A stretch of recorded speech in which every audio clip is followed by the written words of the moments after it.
change because you held them to 25 points in that third quarter as a team? I think we just executed the game plan as far as knowing personnel and just playing together, whether it was on defense or offense, and just getting stops. And as everybody knows, has been around this game.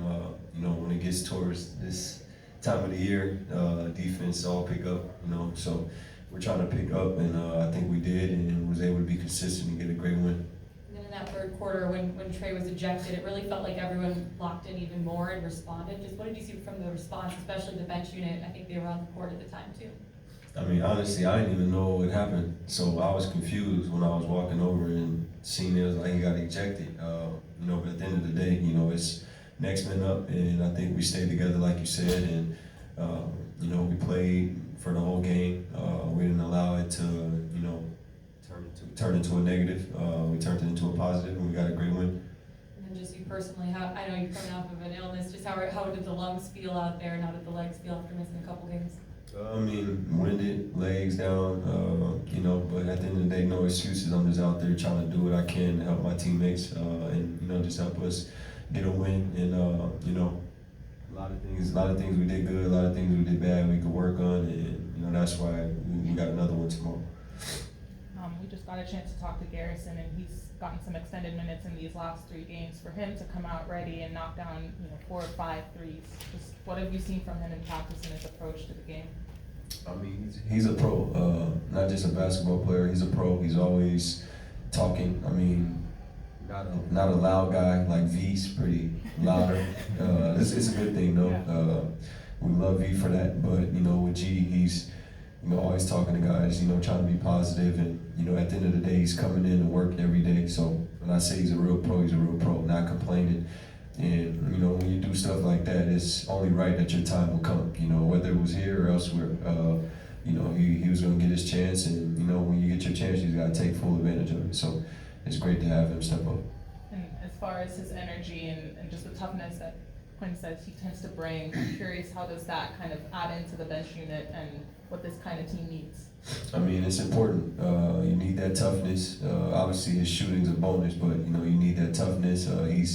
He's not afraid to guard on the defensive end. He wants challenges, and like I said, offensive end, he knows how to play the right way. And he's a shooter, so he spaces the floor out, and he's got to be confident. Transition defense, particularly transition defenses, seem like a daily topic around here.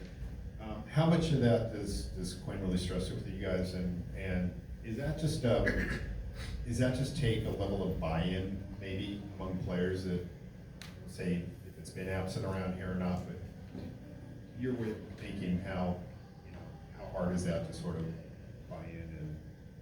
And Quinn's been great.